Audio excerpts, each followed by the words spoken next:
अस्सलामुअलैकुम, आप देख रहे हैं हो क्या रहा है। मैं हूं फैसल अब्बासी, मेरे साथ मौजूद हैं आरिफ निज़ामी साहब। बहुत शुक्रिया निज़ामी साहब आपका। पाकिस्तान में कोरोना के मरीज़ों की तादाद 74,000 हो गई है। मई के महीने में सिर्फ 54,000 केसेस पॉजिटिव रिपोर्ट हुए हैं। इस वक्त कोरोना को लेकर जो हालात हैं, इससे मुतालिक वफाकी हुकूमत और सूबाई हुकूमतें भी सोच बचार कर रही हैं। पंजाब हुकूमत की एक समरी जो महकमा प्राइमरी और सेकेंडरी हेल्थ की है, जो 15 मई को मुरतब की गई थी, उससे मुतालिक बड़े होशरुबा कुछ आदाद शुमार हैं। ये भी कहना है कि लाहौर में सिर्फ कोरोना के मरीज़ों की तादाद उस समरी के मुताबिक 6 लाख है, और 6 लाख नहीं, तकरीबन 6,70,000। और कुछ इसी तरह की बातें अब सिंध में भी हो रही हैं। सिंध में भी कुछ लॉकडाउन से मुतालिक भी सोच बचार हो रही है। लेकिन अब से थोड़ी देर पहले वज़ीर-ए-आज़म इमरान खान साहब ने निज़ामी साहब बात की है, और कुछ मज़ीद सेक्टर्स उनको रिलीफ दिया गया है लॉकडाउन से, जिनमें सयाहत का शोबा भी है।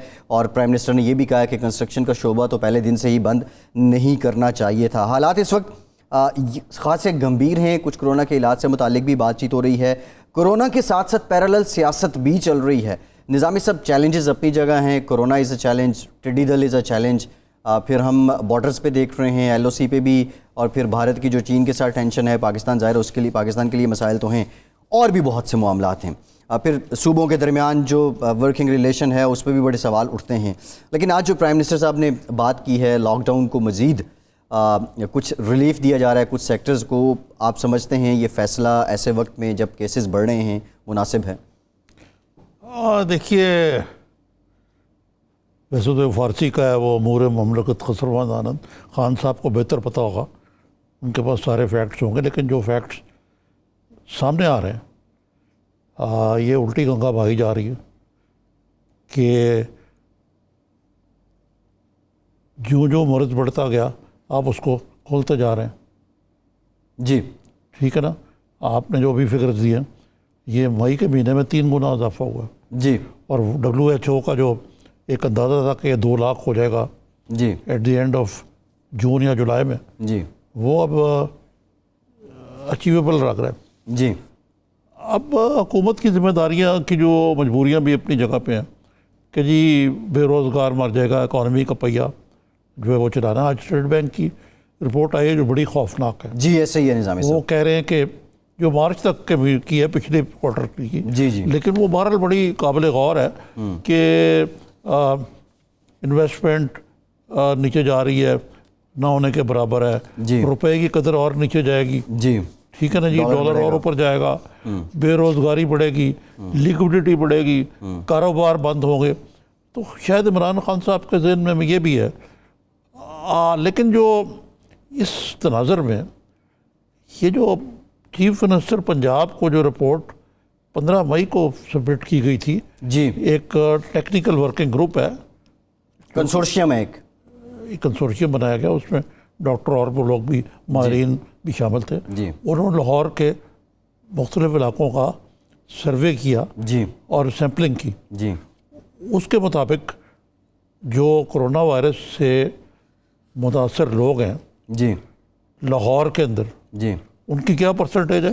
निज़ामी साहब, मैं ज़रा आपको इन डिटेल बता देता हूँ। ये जो एज वाइज वो बता रहे हैं, जो 1 माह से 10 साल की उम्र के बच्चे हैं, उनमें से 89 लोगों के सैंपल लिए गए, और जो टोटल टेस्ट हुए वो 61 लोगों को किए गए, 2 कन्फर्म हुए। इसमें इन्फेक्टिविटी है वो 3.41% है, 10 से 20 साल 5.4% है, 20 से 30 साल 4.66% है, 30 से 40 साल 5.18% है, 40 से 50 5.10 है, 50 से 60 6.23 है, 60 से 70 9.28 है, और फिर जो 70 प्लस हैं वो 8.20 लोग इन्फेक्शन का शिकार हैं। और फिर जो ख़वातीन हैं वो 5% हैं, मर्द इसमें 6% हैं। निज़ामी साहब, अंदाजे के मुताबिक 6,70,000 लोग जो हैं वो लाहौर में सिर्फ। इसका मतलब है कि लाहौर जनूबी एशिया का कोरोना वायरस के लिहाज से न्यूयॉर्क बनता जा रहा है जी, ठीक है। और वो कहते हैं कि कोई ऐसा आबादी नहीं है, कोई ऐसी टाउनशिप नहीं है,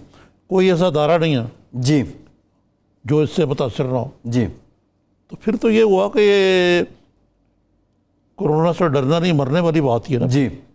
तो ये बड़ी ही, ये हुकूमत के लिए बड़ा ही अलमिया है कि वो क्या फ़ैसला करें जी।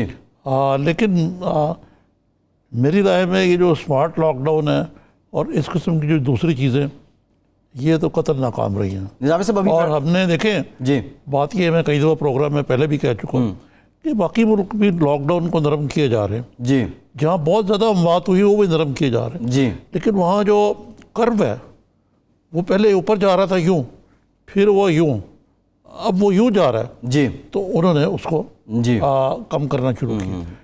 हमारे यहाँ बिल्कुल उल्टी गंगा बह रही है जी कि कर्व भी ऊपर जा रहा है और पाबंदियाँ भी साथ ही खोल दी गई हैं। तो इसका बड़ा ही तबाहकुन नतीजा निकलेगा।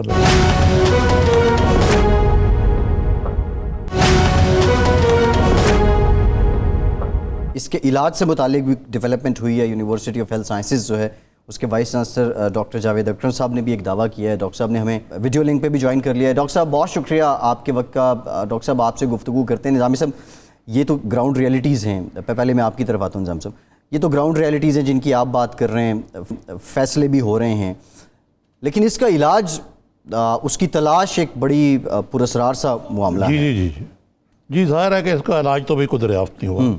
इसका प्रिवेंशन तो अभी तक सोशल डिस्टेंसिंग और इस किस्म की चीज़ें, कोई ये प्लाज्मा वगैरह से इम्यूनिटी क्रिएट करने का, वो हम डॉक्टर साहब से पूछ सकते हैं, इन्होंने कुछ काम किया इस पर जी। लेकिन इससे पहले मैं डॉक्टर साहब से जो डॉक्टर साहब की जो रिपोर्ट आई है जिस पर मरीम नवाज़ ने भी ट्वीट किया कि ये लाहौर में बड़ी गंभीर सूरत हाल है, कोई टाउनशिप नहीं जो, कोई एरिया नहीं जो उससे मुतासर ना हो, कोई अदारा नहीं मुतासर हो, और तकरीबन जो उनके सर्वे हैं वो 7 लाख लोग तकरीबन उससे मुतासर हुए हैं।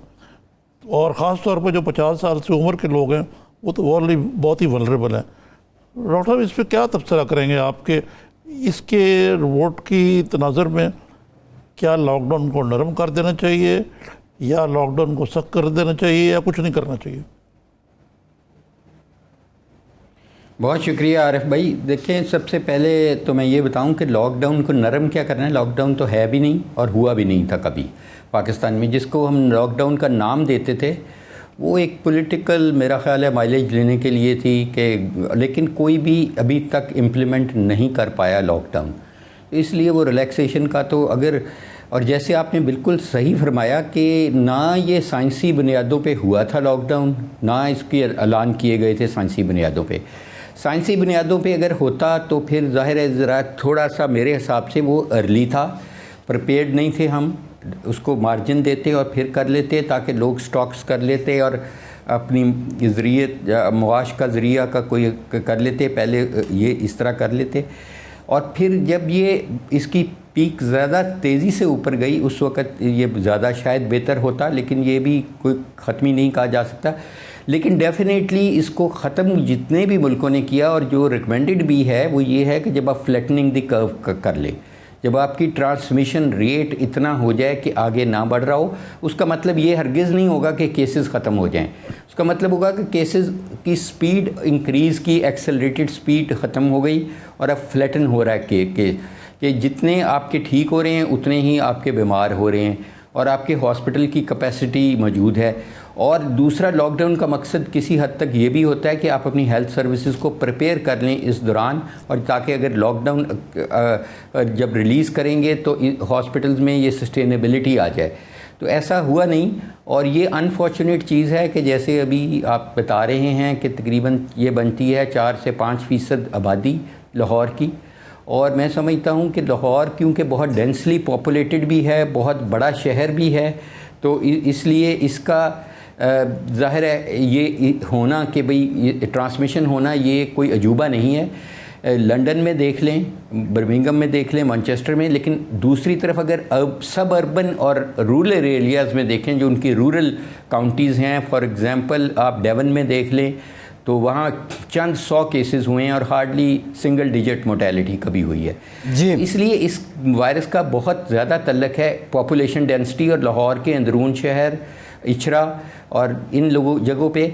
और मेरा ख्याल है कि जो अब बड़ी वजह बनी है वो बड़ी अयां है, और आपके प्रोग्राम में ही मैंने ये कही थी कुछ देर पहले, ईद से पहले, कि देखें ये जो गवर्नमेंट ने जब ओनरशिप पास ऑन की पब्लिक को, तो पब्लिक ने उसको बिल्कुल सीरियसली नहीं लिया और बिल्कुल इम्प्लीमेंट नहीं किया कोई भी प्रिवेंटिव मेजर। और गवर्नमेंट ने तो पास ऑन कर दी, लेकिन आगे कुछ लेने वाला नहीं था। ना तो ये जो ट्रेडर्स की तंजीमें हैं, दुकानदारों की तंजीमें हैं, उन्होंने कोई एक स्टेप भी नहीं किया कि जो काबिल ज़िक्र हो। हमने आज एक इम्तिहान लिया जो सप्लीमेंट्री का था, चंद एक बच्चों का, लेकिन वो आपके चैनल ने कवर किया और वो आप देख सकते हैं कि अल्हम्दुलिल्लाह मैं खुद एक टांग पे खड़ा रहा थ्रू आउट 3.5 आवर्स, क्योंकि मेरी जिम्मेवारी थी। और कोई बच्चा क्या, कोई पहले हमने सबसे पहले अपने तमाम स्टाफ को स्क्रीन कराया एक दिन पहले कोविड-19, बहुत मुश्किल काम था पूरे करना। और फिर उसके बाद हमने डिसैनिटाइज किया, फिर टनल्स लगाई, फिर हर बच्चे को किसी को अलाउड नहीं था मास्क के बगैर, जो मास्क पे नहीं आया हर एक के हमने हाथ धुलाए और हर एक ने अपने सैनिटाइज़र यूज़ किया और अल्हम्दुलिल्लाह वो खूबी अंजाम पाया। देखिए, अगर अपने ज़िंदगी का पहिया चलाना है ना, तो ये एग्ज़ाम एक आपको पोस्ट कोविड की बताएगा कि किस तरह चलाना होगा। ये अब हमारी ज़िंदगी का हिस्सा बनना है। ये जो मास्क नामी एक चीज़ है ना, इसके बगैर ना मुझे किसी को तनख्वाह देनी चाहिए, ना मुझे कोई मरीज़ देखना चाहिए, मुझे सर्विस नहीं देनी चाहिए, ना किसी टैक्सी वाले को, रिक्शे वाले को बंदा बिठाना चाहिए। सीधी सी बात है, ये तो मिनिमम पॉसिबल है। लेकिन हकीकत ये है कि अभी भी 70% आबादी नहीं पहन रही। और देखें, जिस तरह आपके कैमरों पे जब हमने ईद पे देखा और आपके प्रोग्राम में मैंने कहा था कि इसका इंक्यूबेशन पीरियड है 10 से 14 दिन, तो आप 14 दिन बाद ये अनफॉर्चुनेटली होगा। तो वही एग्जैक्टली ये वो ट्रांसमिशन है जब उस वक्त हुई है। और ये अब कदरे थोड़ी सी अच्छी खबर ये हो सकती है कि ये वो नेचुरल ट्रांसमिशन नहीं थी, ये उस पीरियड की ट्रांसमिशन है। तो इसका मतलब है ये कम भी जल्दी हो जाएगी, क्योंकि उसके बाद लोग डर भी गए हैं, लोगों के पास पैसे भी खत्म हो गए हैं, डॉक्टर साहब की आइसक्रीम पार्लर। डॉक्टर साहब, ये लॉकडाउन के दौरान अब आप जो कह रहे हैं कि आपके बकौल के लॉकडाउन था ही नहीं, लेकिन इस सारे दौरानिए में हमारे महकमा हेल्थ ने, हमारे अस्पतालों ने खुद को प्रिपेयर कर लिया कि ये मैक्सिमम केसेस को, मैक्सिमम लोगों को उनका इलाज कर सकेंगे, और वो जो बोझ है उसकी पूरी तैयारी कर ली है, प्रेशर हम बर्दाश्त कर लेंगे। देखें, मेरा नहीं ख्याल कि पूरी तैयारी किसी को कह सकते हैं, तैयारी ज़रूर की गई है और अल्लाह करे वो काफ़ी हो। अभी भी हॉस्पिटल्स में सूरत हाल इतनी ख़राब नहीं है, लेकिन जिस तरह ये ट्रांसमिशन और जिस तरह केसेस रिपोर्ट हो रहे हैं, अगर आप 2% भी लगाएं मोर्टेलिटी और 5% हॉस्पिटलाइजेशन लगाएं, तो ये फिर कितने बन जाएंगे, उन 6-7 लाख में से वो भी बहुत ज़्यादा बन जाएंगे। तो इसलिए मैं समझता हूँ कि उस लिहाज से इतनी तैयारी तो ना इटली की थी ना अमेरिका की थी, तो हम तो ज़ाहिर है ये क्लेम नहीं कर सकते कि हम बिल्कुल प्रिपेयर्ड हैं। इस वक्त कैपेसिटी मेरा ख्याल है ऑलमोस्ट 90% ऑक्यूपाइड है, तो अल्लाह ना करे कि इससे ज़्यादा हो। लेकिन इसमें समझने वाली चीज़ है कि 30% एसिम्प्टोमेटिक मरीज़ हैं जिनको पता ही नहीं है, ये सिम्प्टोमेटिक हैं वो माइल्ड टू मॉडरेट हैं, जो क्रिटिकल हैं वो 3% हैं, 3 से 2%। तो हमें सारा फोकस फिर उन पे करना पड़ता है हॉस्पिटल्स में कि वो ज़िंदगियाँ बचाएं। वो 3% भी एब्सोल्यूट नंबर जब बढ़ेंगे तो बहुत ज़्यादा बन जाएंगे। इसीलिए वो हर्ड इम्यूनिटी वाली स्टोरी हम कभी भी नहीं। मुझे बताएं, आप भी एक प्राइवेट हॉस्पिटल के मालिक हैं या रहे हैं, ये मैंने सुना है कि प्राइवेट हॉस्पिटल जो है 6 लाख से लेके 10 लाख 12 लाख तक लोगों से चार्ज कर रहे हैं इस आज के लिए, जो लोग इनसे पैकेज अनाउंस कर दिए हैं, पैकेज अनाउंस कर दिए उन्होंने। तो मेरा मतलब है कि ये क्या ये मौका लोगों की जेबें लूटने का है या कोई इन लोगों में कोई इंसानियत नहीं है? बहुत इम्पोर्टेंट आपने बात की है, और मैं इसमें आरिफ भाई ये कहूँगा, और आपसे ज़्यादा कौन ये समझ सकता है ये चीज़, कि हम चीनी की सब्सिडी पर लड़ रहे हैं जो कि एक जहर है, और अभी तक उसकी ये देख रहे हैं मिस यूज़ हुई, क्या हुआ। हम आटे की प्राइस कंट्रोल कर रहे हैं। इस वक्त सबसे ज़रूरी क्या चीज़ है इस वक्त, जो मैं पब्लिक ओरिएंटेड है, जो पेशेंट ओरिएंटेड है, वो इस वक्त ये चीज़ है कि आप टेस्ट जो है RT-PCR उसकी रेगुलेट करें प्राइस, आप बाकी टेस्टों की रेगुलेट करें, आप प्राइवेट हॉस्पिटल्स के चार्जेस पर डे रेगुलेट करें, आप वेंटिलेटर के चार्जेस रेगुलेट करें। इस वक्त ये गवर्नमेंट को इस वक्त ये कदम लेना चाहिए और उनको नोटिफाई करना चाहिए, और हॉस्पिटल्स बाहर लिख के लगाएं कि ये चार्जेस हैं, और इंश्योर करें, इसी का नाम गवर्नेंस है, कि इंश्योर किया जाए कि ये वायलेट नहीं होंगे। तो ये मेरी अर्ज़ है कि ये तो लेकिन मैं और आप तो हम कह ही सकते हैं। मैं ये पूछना चाह रहा हूँ, बिकॉज यू माशाल्लाह आपका जो तजर्बा है, मैं मुझे मालूम है, you have been hospital owner भी हैं, आप दोनों तरफ से देख सकते हैं। क्या वाकई इतनी कॉस्ट ऑफ प्रोडक्शन है जिसकी वजह से इतने पैकेजेस उन्होंने बनाए हुए हैं, या ये इसमें मुनाफाखोरी का जो आंसर है वो गालिब है? डेफिनेटली मुनाफाखोरी का आंसर है। मैं आपको बता देता हूँ, जो RT-PCR की कॉस्टिंग है, कॉस्टिंग करना कोई रॉकेट साइंस नहीं है। किट कितने की है, डेप्रिसिएशन कितनी है, बिजली का बिल कितना है, पानी कितना है, और डिस्पोजेबल्स कितने के हैं, ये कोई इतना बड़ा इशू नहीं है। मैं समझता हूँ कि ये बहुत इजी है इसकी कॉस्टिंग करना, ऑक्सीजन की प्राइस लगाना, सब चीज़ें करके मैं समझता हूँ कि 10% प्रॉफिट होना चाहिए, और वो उनको दिया जाए और ये नोटिफाई गवर्नमेंट कर दे कि ये प्राइस होगी कोरोना में, तो वो इंशाल्लाह ये इम्प्लीमेंट होगा, क्यों नहीं होगा। और मैं ये समझता हूँ कि लेकिन अगर हम इस पे रिलाई करेंगे कि लोग अपनी मोरालिटी के तहत करेंगे, तो then I think we are leaving these patients at the mercy of maybe it never happens. तो इसलिए मैं समझता हूँ कि ये गवर्नमेंट को इस वक्त इमीडिएट, या प्रोविंशियल गवर्नमेंट करे, फेडरल गवर्नमेंट इसको नोटिफाई कर दे, कॉस्टिंग कर ले। कॉस्टिंग एक चार्टर्ड अकाउंटेंट आधे घंटे में कर देगा, ये सारी मैं कर दूंगा, वो तो कोई इशू नहीं है। लेकिन डेफिनेटली इसमें अनफॉर्चुनेटली अगर कोई किसी की ट्रेड बना रहा है, इस किसी की मजबूरी को, किसी की ज़िंदगी को, और प्रॉफिट मेकिंग करना चाह रहा है, तो मैं कह रहा हूं कि उससे बदकिस्मत इंसान इस दुनिया में भी नहीं होगा और आखिरत में भी नहीं होगा, क्योंकि ये अल्लाह की तरफ से आई है, और शायद इसलिए आई है कि मेरी और आपकी और इन सब की आजमाइश। ठीक है डॉक्टर साहब एक ब्रेक लेते हैं, एक बाद आपसे जानेंगे क्या इसको रेगुलेट हेल्थ केयर कमीशन करेगा, और ब्रेक के बाद आपसे ये भी जानेंगे कि वेंटिलेटर का पर डे खर्चा कितना आता है, और जो अस्पताल चार्ज कर रहे हैं, आपने पहले कह दिया मुनाफाखोरी है, लेकिन ज़रा हम ये भी चाहेंगे कि आप बता दें आवाम को भी। एक ब्रेक लेते हैं।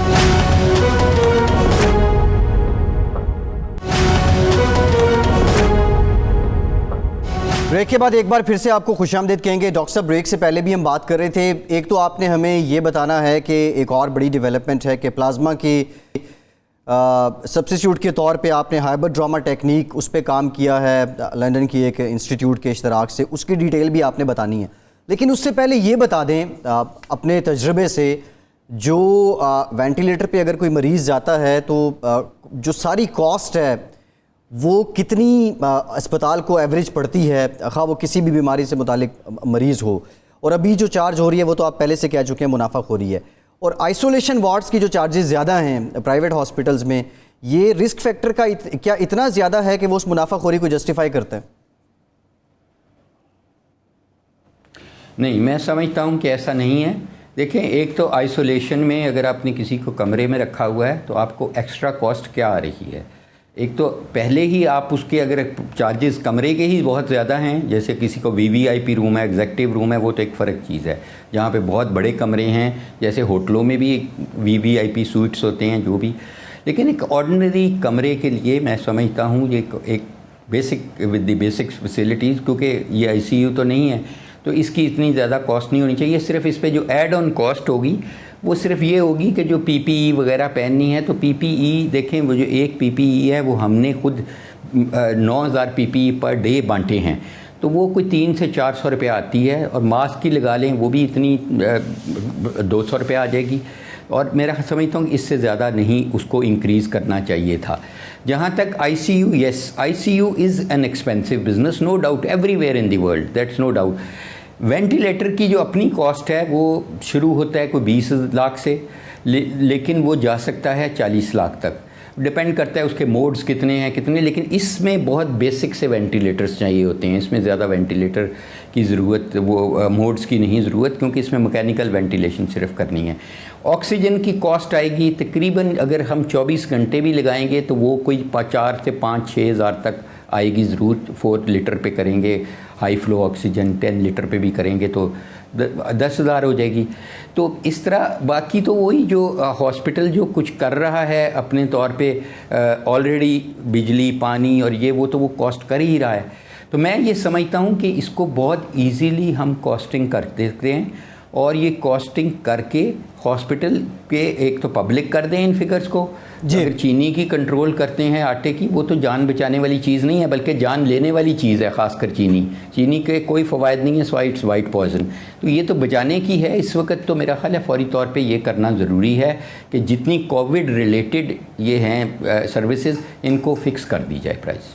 जी, दूसरा जो आपका नई जो आज डेवलपमेंट हुई है ह्यूमन हाइब्रिडोमा टेक्निक, ये क्या है? ये मसनूई एंटीबॉडीज़ हैं, ज़रा इससे मुतालिक बता दें। देखें, हमारे पास, जैसे आरिफ निज़ामी साहब ने बिल्कुल सही कहा, we do not have answer and nobody in the world has answer what works and what doesn't work in कोविड-19। तो हम सिर्फ सपोर्टिव थेरेपी कर सकते हैं एट द बेस्ट, और एक्सपेरिमेंटल थेरेपीज़ हैं ये सब। तो इसमें देखें, प्लाज्मा को हम यूज़ कर रहे हैं ऑलरेडी कोई मोर देन 50 कंडीशंस में, जिसमें माइस्थेनिया ग्रेविस है, रूमेटॉइड आर्थराइटिस है, बहुत सारी मायलोमा है, मल्टीपल मायलोमा, और ये हम रोज़ की बेस पे करते हैं, कोई नई चीज़ नहीं है। अच्छा, प्लाज्मा का कंसेप्ट ये है कि जिसको हो चुका है उसमें एंटीबॉडीज़ बन चुकी हैं, वो उन एंटीबॉडीज़ की वजह से वायरस को न्यूट्रलाइज कर चुका है, लेकिन antibodies continue to be present in the plasma.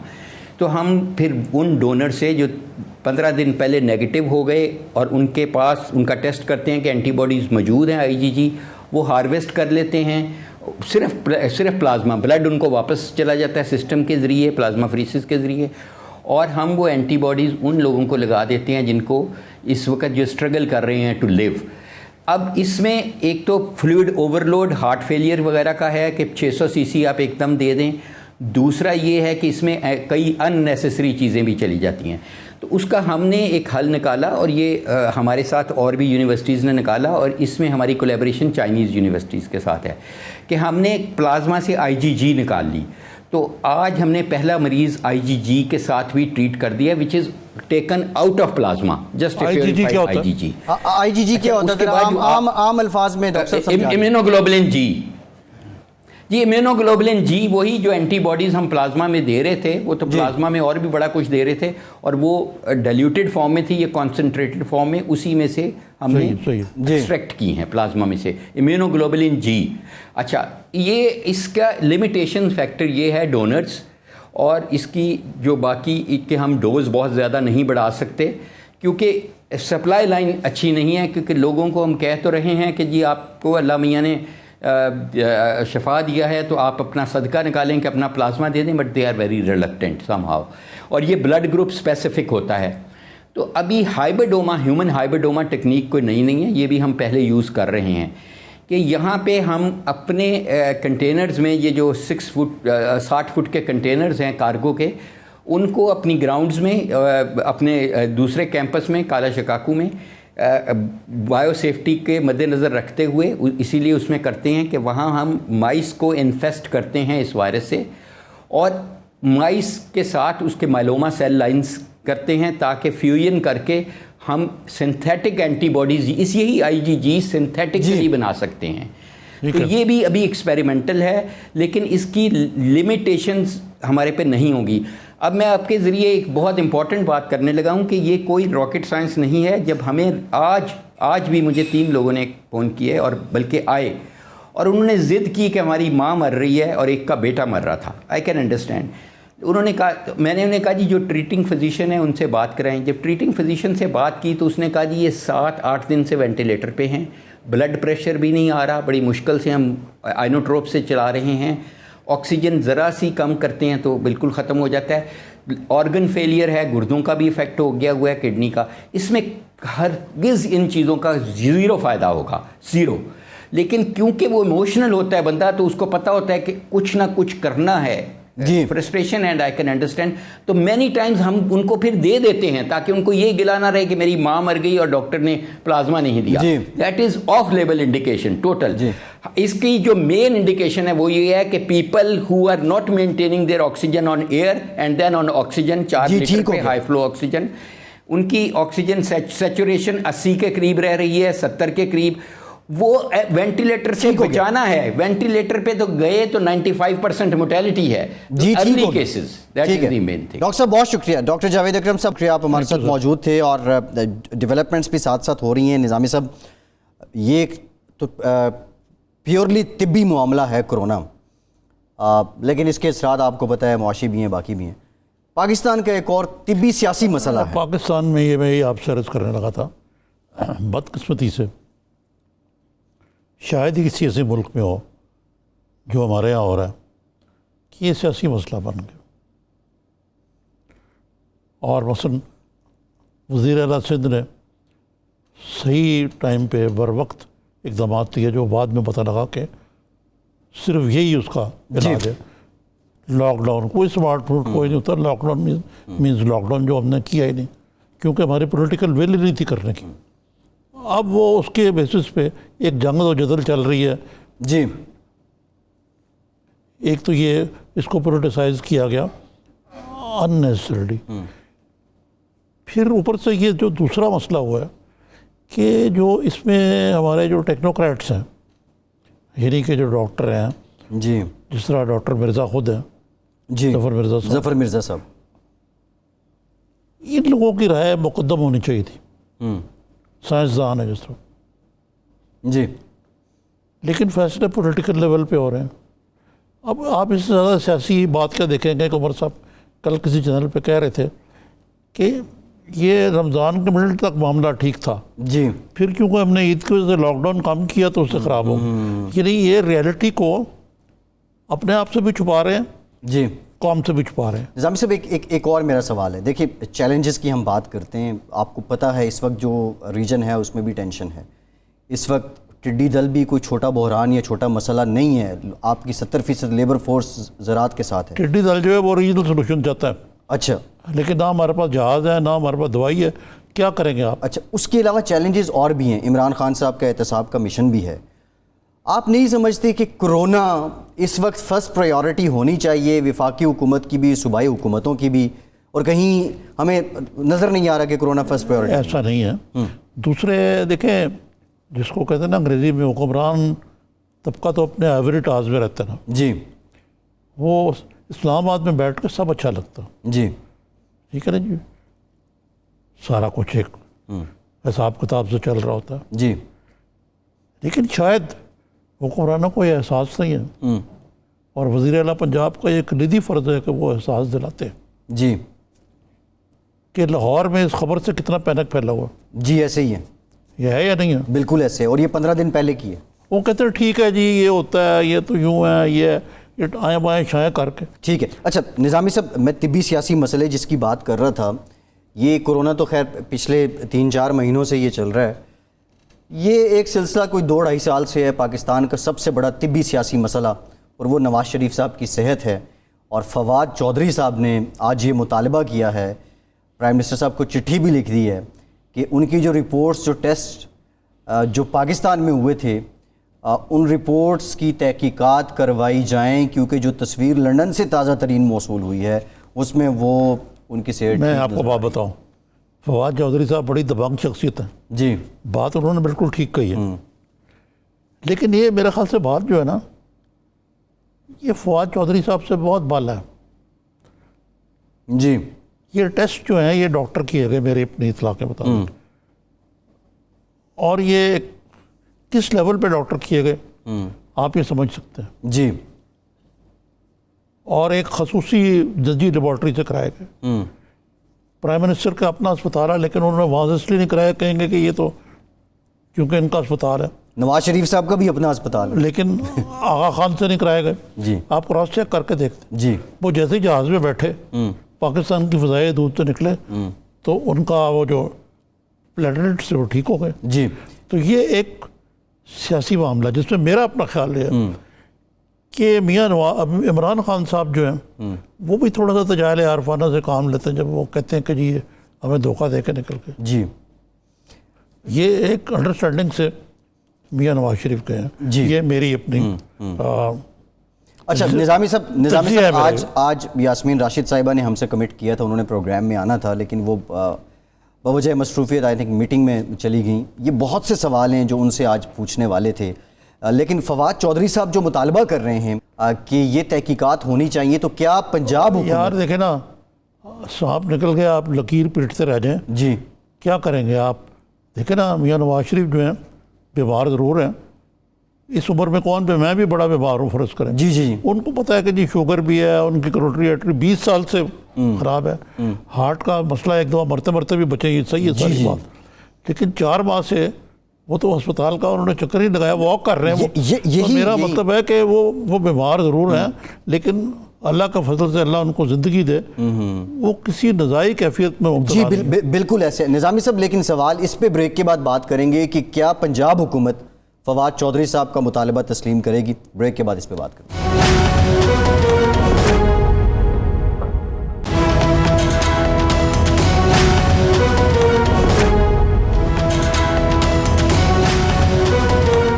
Break के बाद एक बार फिर से आपको खुशामदीद कहेंगे। निज़ामी साहब, चौधरी साहब के मुतालबे की बात हो रही थी, डू यू थिंक कि ये प्रैक्टिकल अप्रोच है, फवाद चौधरी साहब के मुतालबे को बुज़दार साहब कबूल करेंगे या डॉक्टर यास्मीन राशिद साहिबा कबूल करेंगी?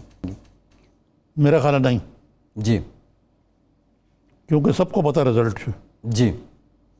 और फिर जो फवाद साहब ने एक और भी मुतालबा किया है और एक और भी बात उन्होंने की है, उस पर हम कल इंशाल्लाह अपने प्रोग्राम में डिटेल में भी बात करेंगे। वो देखें, फवाद साहब जो है ना, इनको ये दाद दूंगा, he is a rebel without a cause. जी, मतलब वो ठोक बजा के अपनी बात कर देते हैं, and he gets away with it also. जी जी। लेकिन एक क्रेडिट जाता है कि बड़ी खामोश सी मिनिस्ट्री हुआ करती थी साइंस एंड टेक्नोलॉजी, अब वो बड़ी वो कह रहे हैं कि लुक्रेटिव मिनिस्ट्रीज में आना शुरू हो गई। लोगों की ख्वाहिश होगी कि हमें अब ये मिनिस्ट्री मिल जाए। ये उनकी मिनिस्ट्री खामोशी है जी, फवाद चौधरी साहब खामोश नहीं है बंदा बड़ा। लेकिन मैं आपको जो नवाज शरीफ वाला मामला ना जी, इसमें देखे ना, इसमें बहुत ज़्यादा लोगों की मेरी वक़्त है जी। अब देखें, डॉक्टरों ने तो ये फैसला किया ना, जो रिपोर्ट उनके सामने थी कि ना, मैं आजकल तो आप जाएँ किसी डॉक्टर पे तो आपको 20 टेस्ट लिख के दे देता है, जी जी। उस पर कहता है ये दवाई ले लो, ये दवाई ले लो। लेकिन इस हाई प्रोफाइल मामले में ये नहीं समझ आई कि हुकूमत के अपने भी अस्पताल हैं, एक निजी लेबॉर्ट्री के टेस्ट जो हैं वो रातों रात कराए गए और इतने पैनिक हुए उसके बाद जी ये मियां नवाज शरीफ को रातों रात शिफ्ट किया गया जी। और फिर कहा गया, यानी फैसल सुल्तान जो उनके शौकत खान के सरबराह हैं और उनके मुतमद्दिद जी, उन्होंने कहा कि इनकी हालत बड़ी ख़राब है।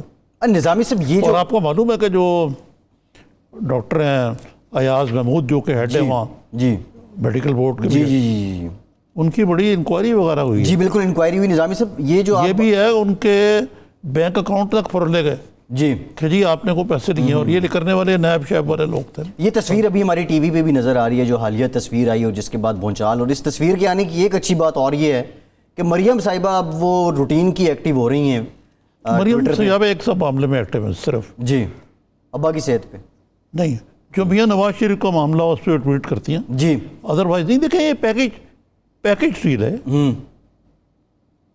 शहबाज शरीफ, नवाज शरीफ, मरियम जी। अच्छा, नहीं, ये तस्वीर बाज़ाब्ता प्लानिंग के साथ इन हालात में रिलीज़ की गई या रैंडम कोई आपको लगता है आ गई और उसके बाद ये कैसे हो सकती है रेफरेंडम? जी जी। हाँ। और ये देखें, इस तस्वीर में अगर आप इसकी वो सारी कम्युनिकेशन देखें, नॉन वर्बल कम्युनिकेशन जिसको कहते हैं, ये ऐसे लगता है कि वो अपनी मस्ती में बैठे हैं और किसी तीसरे बंदे ने तस्वीर बना के चढ़ा दी। ये भी हो सकता है, वहाँ लंदन तो फ्री सिटी। लेकिन इस तस्वीर के बाद जो है वो मरियम साहिबा खासे एक्टिव हो गई हैं। शहबाज शरीफ 2 जून को उनकी भी निज़ामी साहब पेशी है। सुनने में आया है कि बेल बिफोर अरेस्ट के लिए भी उन्होंने जी कर दिया, अप्लाई उन्होंने कर दी है। खैर, इस पे बात करेंगे। जस्टिस रिटायर्ड शाइक उस्मानी साहब ने हमें ज्वाइन कर लिया है, मारूफ माहिर क़ानून हैं। बहुत शुक्रिया शाइक उस्मानी साहब, आपके वक्त का, आपसे गुफ्तगू करते हैं। निज़ामी साहब, बैरिस्टर फ़रोग़ नसीम साहब ने फिर से इस्तीफ़ा दे दिया है और अब की बार उन्होंने ये कहा है कि एक अहम रेफरेंस है, उसकी मुआवनत करेंगे वो वफाक अटॉर्नी जनरल की, काजी फायजी साहब जी। और फिर वो वज़ीर-ए-आज़म की दरख्वास्त पर उन्होंने इस्तीफ़ा दिया।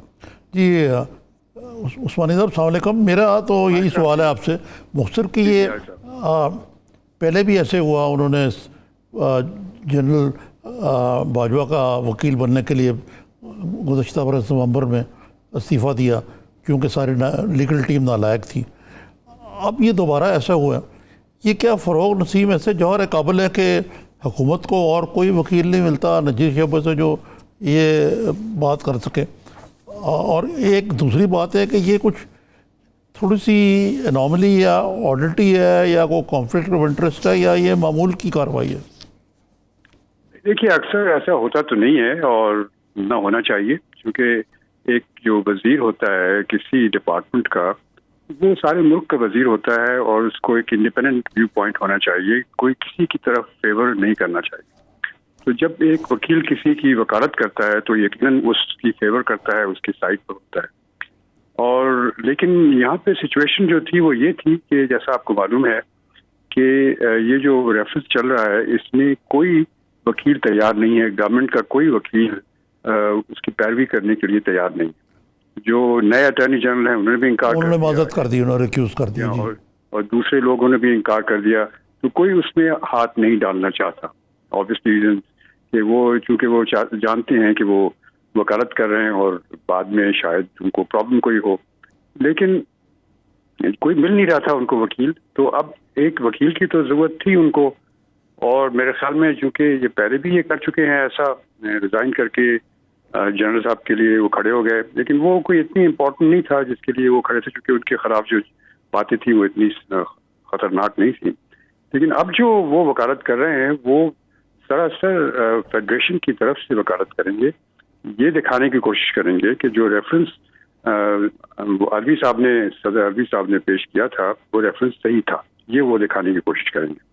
तो अब ये अजीब सा लगता है, लेकिन बस सूरत वकील हैं वो, अगर वो रिजाइन कर देते हैं, मिनिस्टर नहीं रहते, तो उनको कानूनी तौर पर कोई रुकावट नहीं है, लेकिन सही नजर नहीं आ रहा।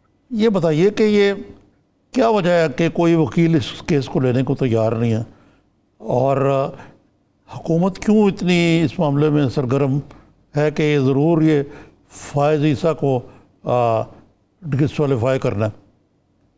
अब ये कहना तो मुश्किल है कि क्यों सरगर्म है हुकूमत। सदर अलवी साहब ने रेफरेंस भेजा है और कानूनी जो चीज़ें हैं उसके लिहाज से तो सदर साहब भेज सकते हैं कोई रेफरेंस। अब उनके पास कोई ख़ास रिपोर्ट हो या किसी ने उनसे कहा हो, ये भी हो सकता है कि ये करना चाहिए उनके खिलाफ। खुद तो शायद उन्होंने खुद नोटिस नहीं लिया होगा, लेकिन बसूरत तो उनके पास जो भी इंफॉर्मेशन है उसके तहत उन्होंने रेफरेंस पेश किया।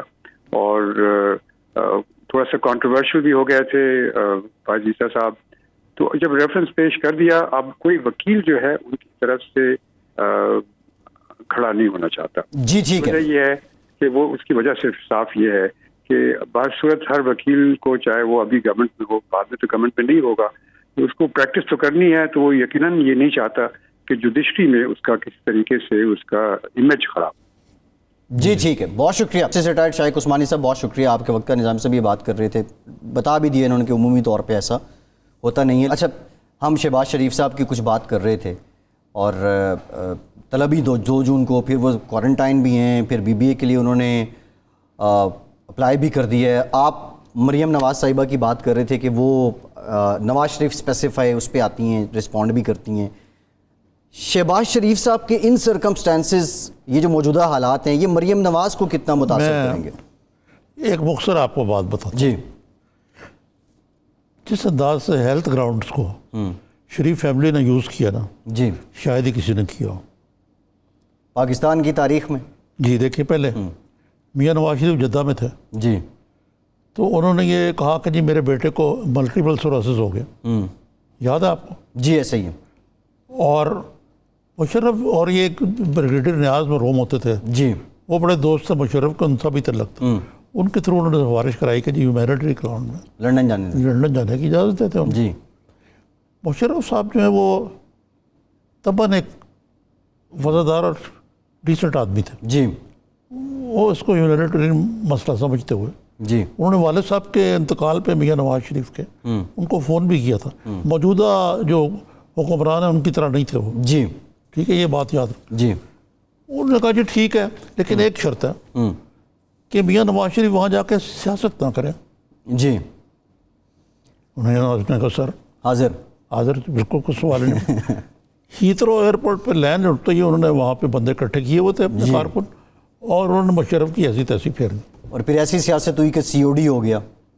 फिर मुशर्रफ साहब चले भी गए और वर्दी भी अपनी उतार दी। निज़ाम साहब, प्रोग्राम का वक्त खत्म हो गया। प्रोग्राम से इतना ही। फैसल अब्बासी को इजाज़त दीजिए।